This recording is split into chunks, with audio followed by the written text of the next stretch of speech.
الحمد لله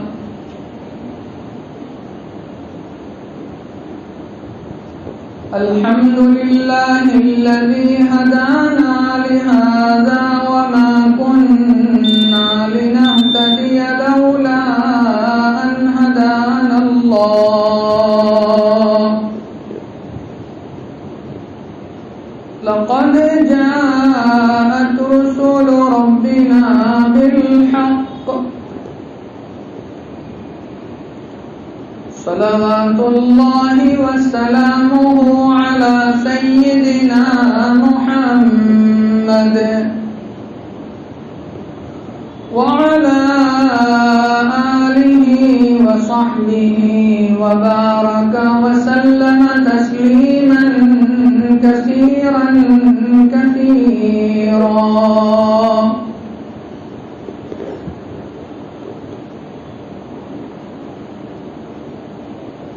أما بعد فأعوذ بالله من الشيطان الرجيم. بسم الله الرحمن الرحيم. والضحى والليل إذا سجى ما ودعك ربك وما قلى وللآخرة خير لك من الأولى ولسوف يعطيك ربك فترضى.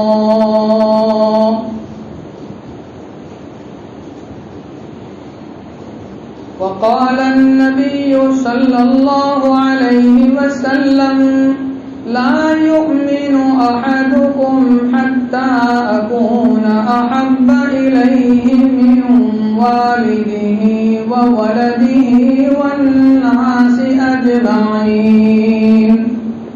صدق الله وصدق رسوله النبي الكريم ونحن على ذلك لمن الشاهدين والشاكرين والحمد لله رب العالمین. خدا در انتظار حمد مانیست، محمد چشم بر راہ ثنا نیست. محمد از تو میخواهم خدا را، خدایا از تو حب مصطفی را. اللهم صل على سيدنا محمد وعلى آل سيدنا محمد وبارك وسلم. بزرگان محترم اور عزیز نوجوانوں،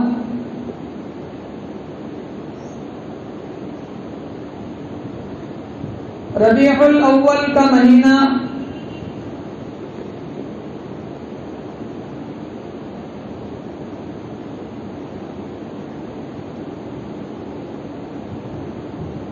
اس لیے بھی بہت اہم ہے کہ اس مہینے میں میرے اور آپ کے آقا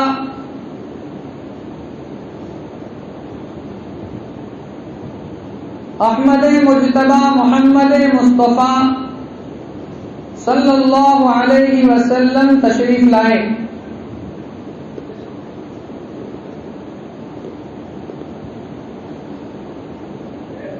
آپ کے تشریف لانے سے پہلے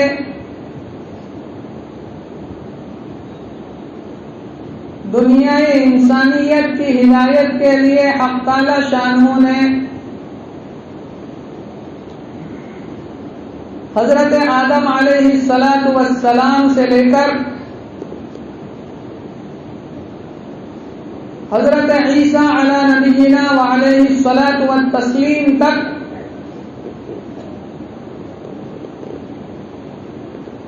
انبیاء کرام علیہم الصلاۃ والسلام کا سلسلہ چلایا. حضرت عیسیٰ علیہ السلام کے دنیا سے تشریف لے جانے کے بعد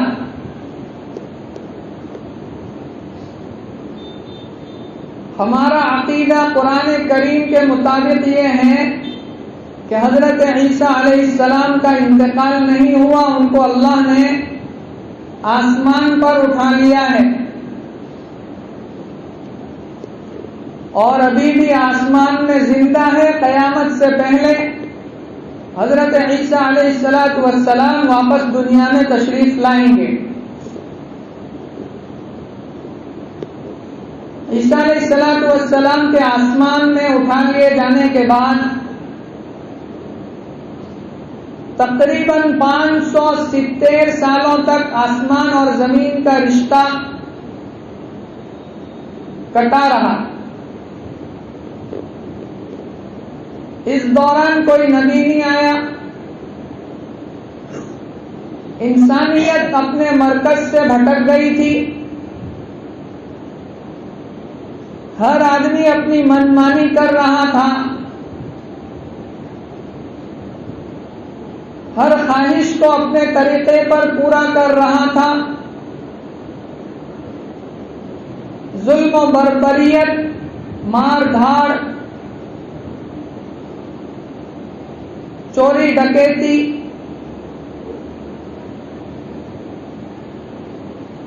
شراب نوشی، جوا بازی،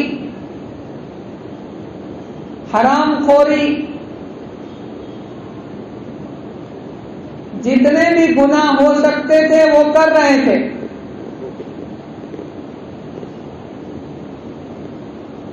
پوری انسانیت ایک اندھیرے میں ڈوبی ہوئی تھی۔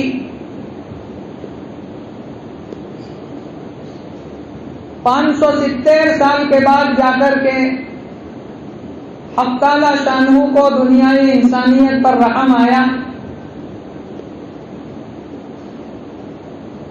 اور فاران کی چوٹیوں سے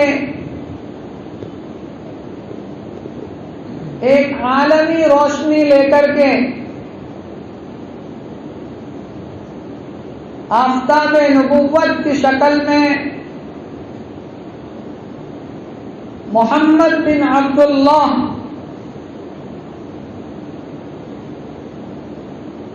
حضرت بی بی آمینہ کی گود میں آفتاب نبوت کی شکل میں تشریف لائے اور جس کی روشنی ایسی پھیلی کہ تمام اندھیرے دور ہوئے، کافور ہوئے، اور یہ روشنی اتنی کامل اور مکمل تھی اور ہے کہ قیامت تک چلے گی۔ میرے اور تمہارے ہمیشہ رہنے کی گارنٹی نہیں ہے، لیکن جو آفتاب نبوت طلوع ہوا ہے اس کی روشنی انشاءاللہ قیامت تک چلے گی۔ یہ دنیا کا آفتاب، اس کے اوپر لوگ کتنا بھی کیچڑ اچھالیں اور کتنی بھی گالیاں دیں اور اس کے خلاف کالے جھنڈے لہرائیں، اس کو کوئی فرق نہیں پڑتا۔ یہ روزانہ اپنے ٹائم پر نکلتا ہے اور اپنے ٹائم پر چلا جاتا ہے۔ میرے آقا جناب محمد الرسول اللہ صلی اللہ علیہ وسلم کی شان میں قیامت تک ایسے لوگ بھی آئیں گے کہ جو کتنی بھی بکواس کر لیں، لیکن یہ روشنی بھیجی ہوئی اللہ کی ہے، یہ قیامت تک چلنے کے لیے آئی ہے، اس کو کوئی فرق پڑنے والا نہیں۔ 22 اپریل 571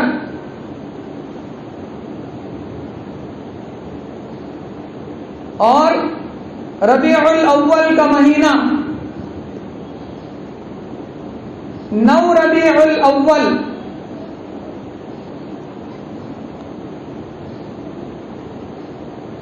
عبداللہ کے گھر میں بی بی آمینہ کے یہاں حق تعالی شانہ نے ایک بچے کو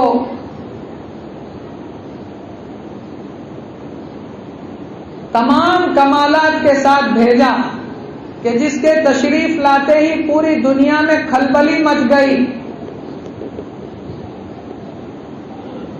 فارس کے آتش کدے میں 1000 سال سے آگ جل رہی تھی، بجھ گئی۔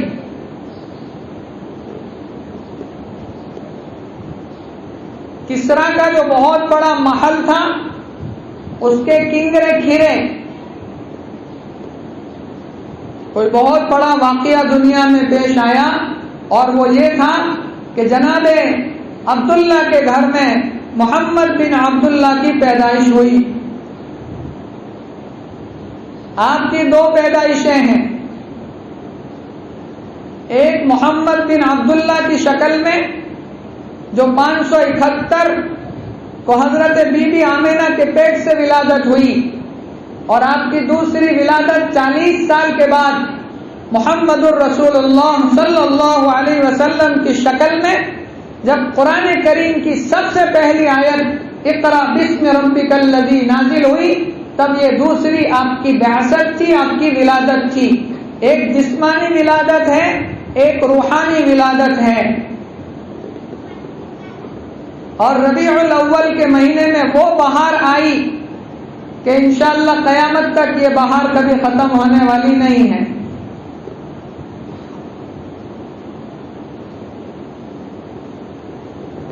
ہر ایک کے دل میں محبت ہے اور ہونا چاہیے، اور یہ ایمان کا حصہ ہے۔ جس کے دل میں اللہ کی محبت نہ ہو اور اس کے بھیجے ہوئے نبی جو سارے نبیوں کا نبی، تمام کمالات کا جامع، اس کی اگر محبت آپ کے دل میں نہیں ہے تو آپ کا ایمان کامل نہیں ہے۔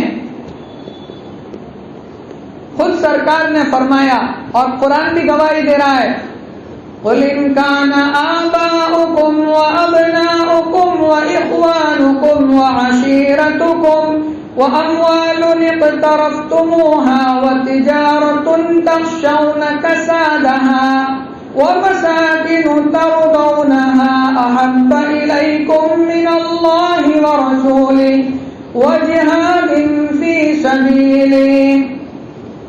پوری آیت ہے۔ اللہ فرماتے ہیں تمہارے دل میں تمہارے باپ کی، تمہارے اولاد کی، اور تمہارے کاروبار کی، خاندان والوں کی، گھر بار کی، کوٹھیوں کی، بنگلوں کی، بلڈنگوں کی، سب کی محبت ہے، اور وہ اللہ اور اس کے نبی کی محبت سے زیادہ ہے، تو پھر اللہ کے عذاب کے لیے تیار رہو۔ اب ذرا ہم چیک کریں کہ ہم جو محبت کا دعویٰ کرتے ہیں وہ خالی دعوت ہی ہے کہ حقیقت بھی ہے۔ اور حدیث پاک میں کیا فرمایا؟ لا یؤمن احدکم حتی اکون احب الیہ من والدہ وولدہ والناس اجمعین۔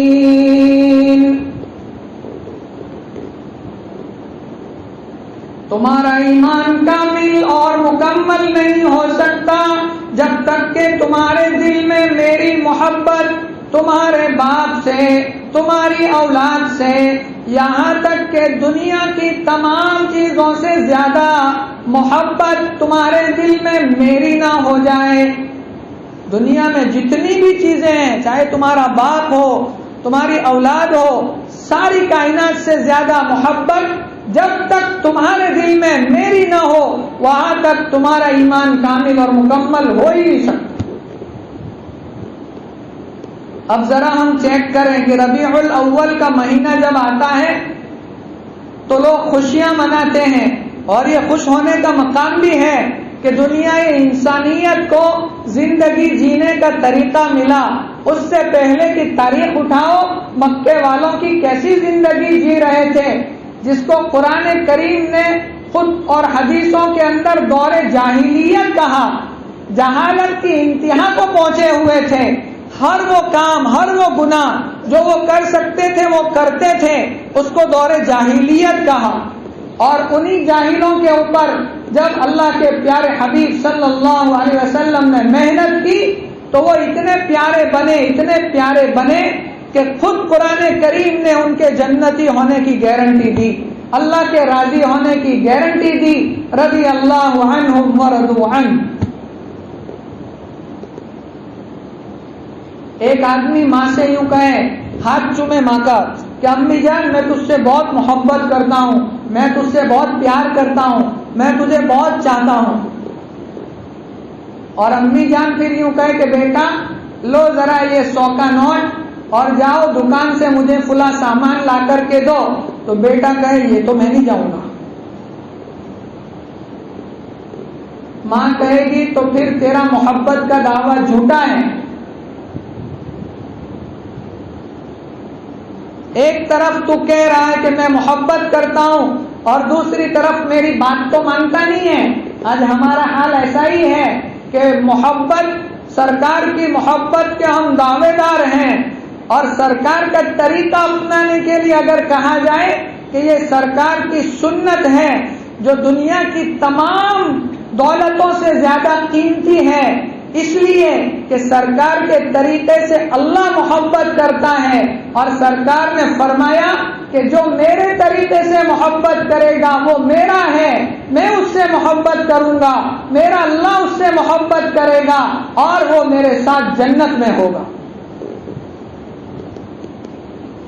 خالی جھنڈیاں لہرا دینے سے اور روشنیاں کر دینے سے اور جلوس نکال دینے سے ہم نے سمجھ لیا کہ ہم نے سرکار کی محبت کا حق ادا کر دیا، ہم دھوکے میں ہیں. اس کو محبت نہیں کہتے، اس کو بغاوت کہتے ہیں.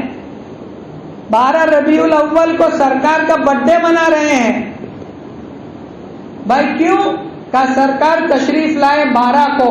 چلو تمہاری بات مان لی کہ 12 کو سرکار تشریف لائے، تو دوسری طرف 12 ربیع الاول کو دنیا سے تشریف لے جانا بھی ثابت ہے کہ 12 وفات سرکار اسی مہینے میں، اسی ربیع الاول میں 12 تاریخ کو اگر تمہاری بات مانے تو تشریف بھی 12 تاریخ کو لائے اور انتقال بھی 12 تاریخ کو فرمایا، دنیا سے پردہ فرمایا.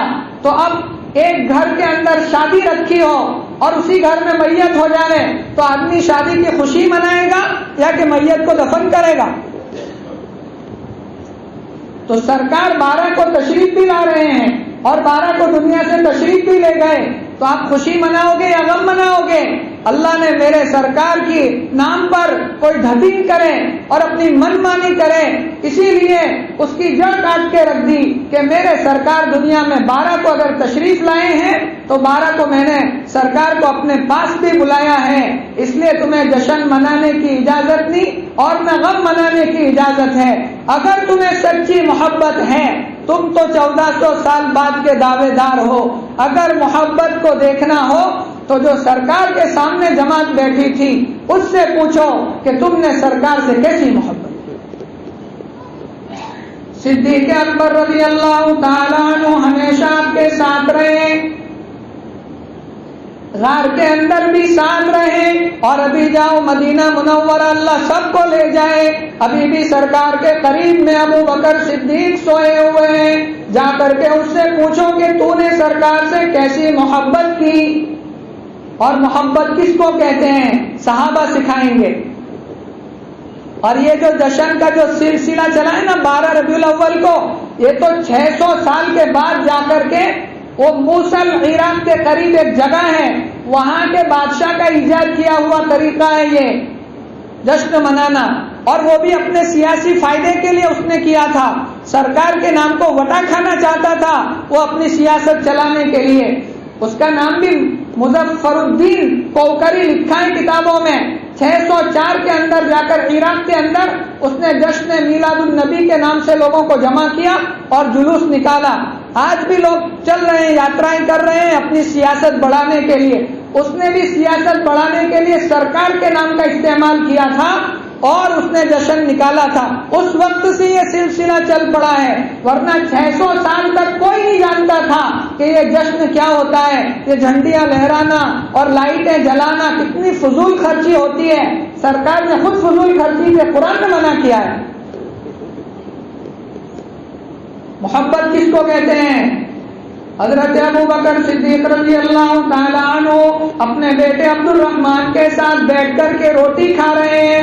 بیٹے عبد الرحمن نے یوں کہا ابا جان ایک جنگ کے موقع پر آپ میری تلوار کے نیچے آ گئے تھے لیکن میں نے ابا جان سمجھ کر چھوڑ دیا تھا.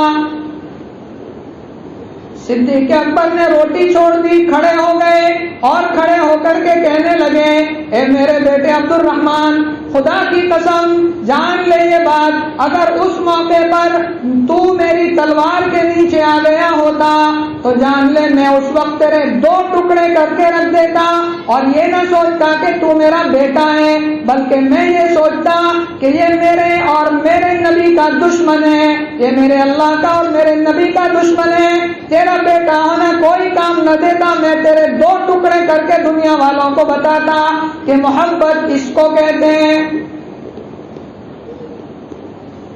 حضرت زید بن دسینہ رضی اللہ تعالی عنہ دشمنوں نے پکڑ لیا اور سولی پر لٹکا دیا۔ کنڈیشن یہ رہی، کہنے لگے، ابو سفیان آگے بڑھا، اس وقت مسلمان نہیں ہوئے تھے۔ ابو سفیان نے کہا کہ زید اگر اپنی زبان سے یوں کہہ دے کہ کاش میری جگہ پر محمد کو لٹکا دیا ہوتا تو میں تجھے چھوڑ دوں گا۔ سولی کے اوپر تڑپ گئے زید بن دسینہ اور کہنے لگے کہ ابو سفیان، اے مکے کے کافروں، سن لو، زید تو ایک زید تو کیا، اگر سینکڑوں زیدوں کو لا کر لٹکا دو، لیکن میرے نبی کے پاؤں کے نیچے اگر کانٹا بھی چبھ جائے، ہزاروں زید نبی کے پیر کے کانٹے پر قربان ہونے کے لیے تیار ہیں۔ اس کو کہتے ہیں محبت۔ اور اگر محبت نہیں ہے، چیک کرو گھر جا کر، ایک طرف بیٹا کوئی چیز مانگ رہا ہے اور دوسری طرف نبی نہ کہہ رہا ہے کہ یہ چیز مناسب نہیں ہے۔ ایک چیز باپ کہہ رہا ہے کہ بیٹا نماز پڑھنے کے لیے مت جا، اور اللہ کہہ رہا ہے نماز فرض ہے، نبی کہہ رہا ہے نماز فرض ہے، باپ کہتا ہے سنت مت پڑھ، ایسے ہی نکل جا، نماز تو ہو جاتی ہے، لیکن نبی کی محبت کہتی ہے کہ نہیں،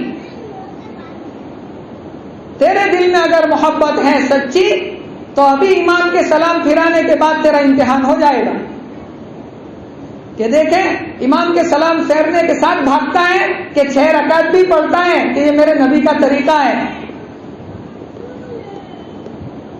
بہت بڑی دولت ہے نبی کی محبت، لیکن ہم جشن مناتے ہیں تو کم از کم جس کی برتھ ڈے منا رہے ہو، جس نبی کی شان میں تم جلوس نکال رہے ہو، محبت کے دعوے دار ہو، اس نبی سے تو ذرا پوچھو کہ اے نبی، آپ دنیا میں تشریف لائے تو ہمیں دنیا میں زندگی جینے کا طریقہ ملا، سلیقہ ملا، اور تمام کامیابیاں تیرے قدموں میں ہمیں ملی، تو کیا ہم خوشی منانا چاہتے ہیں؟ تو 12 ربیع الاول کو تشریف لایا تو تو بھی کوئی حکم دیتا ہے؟ نبی نے زندگی گزاری، تشریف لانے کے بعد 63 سال کہیں صحابہ کرام نے کوئی جشن نہیں منایا، ابو بکر صدیق 2 سال تک خلیفہ رہے، کوئی جشن نہیں منایا، عمر فاروق 12 سال تقریباً 10 سال رہے، کوئی جشن آپ کو نہیں ملے گا، حضرت عثمان تقریباً 12 سال رہے، کوئی آپ کو جشن نہیں ملے گا، کوئی جلوس نہیں ملے گا، اور حضرت علی المرتضی 4 سے 5 سال تک رہے، آپ کو کہیں کوئی جشن نہیں ملے گا۔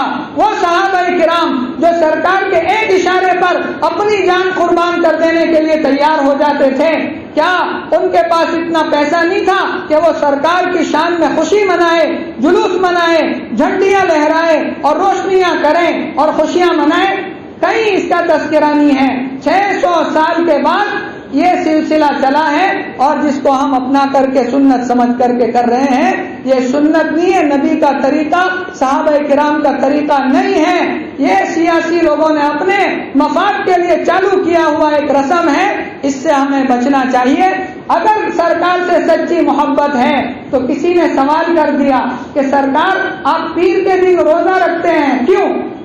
فرمایا میں پیر کے دن پیدا ہوا اور پیر ہی کے دن، سوموار کے دن ہی مجھ پر قرآن اترا، اس لیے میں روزہ رکھتا ہوں۔ تو اگر تمہیں نبی سے سچی محبت ہے اور تم کرنا چاہتے ہو تو پیر کے دن 12 ربیع الاول کے دن روزہ رکھو۔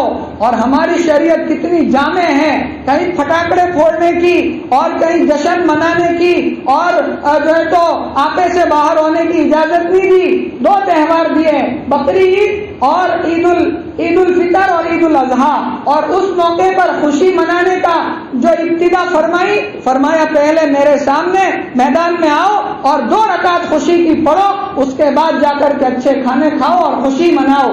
یہ ہوتا ہے خوشی کا طریقہ.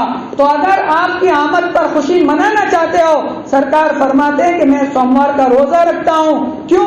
اس لیے کہ پیر کے دن، سوموار کے دن اور جمعرات کے دن اللہ کی بارگاہ میں اعمال پیش ہوتے ہیں، اور میں چاہتا ہوں کہ میرے عمل جب پیش ہو تو میں اللہ کے سامنے روزے سے حاضر ہوں، میرے عمل روزے کی حالت میں حاضر ہوں. اس لیے میں تو سرکار کی محبت بہت بڑی دولت ہے میرے بھائیوں. لیکن سرکار سے پوچھو، صحابہ سے پوچھو، اس کے محبت منانے کا طریقہ کیا ہے. اگر آپ کے دل میں سرکار کی محبت ہے تو اس کی علامت یہ ہے کہ آپ کو کسی نے بتایا کہ یہ سرکار کی سنت ہے، اگر میں محبت کرتا ہوں تو اس سنت پر مر مٹنے کے لیے میں تیار ہو جاؤں. یہ اصل محبت ہے. میں یوں نہیں کہتا اگر میری داڑھی نہیں ہے تو سرکار کی سب سے عظیم سنت داڑھی ہے. میں یوں نہیں کہتا کہ ایک دن میں پیران پیر عبد القادر جیلانی بن جاؤ. نہیں، اللہ تعالیٰ چاہے تو آج بھی پیران پیر بننے کا اور عبد القادر جیلانی کے مقام تک پہنچنے کا راستہ کھلا ہوا ہے. نبوت کا دروازہ بند ہے، باقی بڑے سے بڑے ولی تک آپ پہنچ سکتے ہو. لیکن اگر آپ شروعات کرو کہ گھروں کے اندر جو چھوٹی چھوٹی سنتیں ہیں، سنت کوئی چھوٹی نہیں ہوتی، یہ تو بولنے کے لیے کہ کھانے کی، پینے کی اور پیشاب پانی کی جو سنتیں سرکار نے فرمائی وہاں سے شروعات کرو کہ میں کھانا کھاؤں سرکار کے طریقے پر کھاؤں، پانی پیوں سرکار کے طریقے پر پیوں. تو پھر سرکار کی محبت آہستہ آہستہ آپ کے دل میں بڑھے گی، اور یہ پھر اللہ تعالیٰ کو ایک ادا آپ کی یہ سنت والی پسند آ گئی تو آخرت میں آپ کا بیڑا پار ہو جائے گا. ورنہ 12 ربیع الاول کو جشن منایا، جھنڈیاں لہرائی اور لائٹیں جلا کر فضول خرچی کی تو ڈر ہے کہ کہیں اللہ کے یہاں پکڑ نہ ہو جائے کہ میرے نبی نے تو کبھی یہ طریقہ نہیں اپنایا، میرے صحابہ نے تو کبھی یہ طریقہ نہیں اپنایا، تم کہاں سے لے کر کے آئے، جواب دو. تو جواب دینا مشکل ہو جائے گا. اس لیے یہ محبت ہے. اس لیے علامہ اقبال کے آخری شعر سنا کر بات ختم کرتا ہوں. اے غنی از ہر دو عالم من فقیر، روز محشر عذر ہائے من پذیر، گر تمہیں بینی حسابم ناگزیر، از نگاہ مصطفیٰ پنہاب دیر. علامہ اقبال کا نام تو آپ سب نے سنا ہوگا، اسلامی شاعر ہے اور بڑی عجیب عجیب باتیں کہی ہے. علماء نے لکھا ہے کہ یہ جو 4 شعر میں نے آپ کے سامنے پڑھے، ہو سکتا ہے یہ اتنی بڑی بات کہہ گئے علامہ اقبال کہ ہو سکتا ہے اس کی وجہ سے اللہ ان کو معاف کر دے. کیا کہنا چاہتے ہیں؟ اے غنی از ہر دو عالم من فقیر، اے پروردگار میں تو دونوں جہاں کا فقیر ہوں. اے غنی از ہر دو عالم من فقیر، آخرت کے اندر میرے عذر کو قبول کر لینا اور معاف کر دینا. میں خالی جھولی لے کر تیرے سامنے آیا ہوں. فقط ایک ہی چیز کا میں دعوے دار ہوں کہ میرے دل میں نبی کی محبت ہے، لیکن جیسا حق نبی کا ادا کرنا چاہیے ویسا تو میں نے حق ادا نہیں کیا. میں تجھ سے امید تو یہی رکھتا ہوں کہ تو مجھے معاف کر دے گا، لیکن اگر تو حساب لینے پر آ جاوے، اے پروردگار اگر تو نے فیصلہ کر لیا ہو حساب لینے کا تو میرے نبی سے چھپا کر کے میرا حساب لینا، اس لیے کہ میں اپنے نبی کو اپنا چہرہ نہیں دکھا سکوں گا. تو میرے بھائیوں، سنتوں پر عمل کرو اور یہ سوچو کہ اگر یہ سنتیں میں نے چھوڑی اور قیامت کے دن اللہ کے نبی نے ہم سے منہ پھیر لیا کہ تیرے چہرے پر سنت نہیں ہے، تو میرا امتی نہیں ہو سکتا ہے، تو ہمارا کیا ہوگا؟ اس لیے محبت اگر سچی ہے تو جو نبی کی سنتیں ہیں اس پر اللہ تعالی ہم سب کو عمل کرنے کی توفیق عطا فرمائے. آمین. وآخر دعوانا الحمد للہ.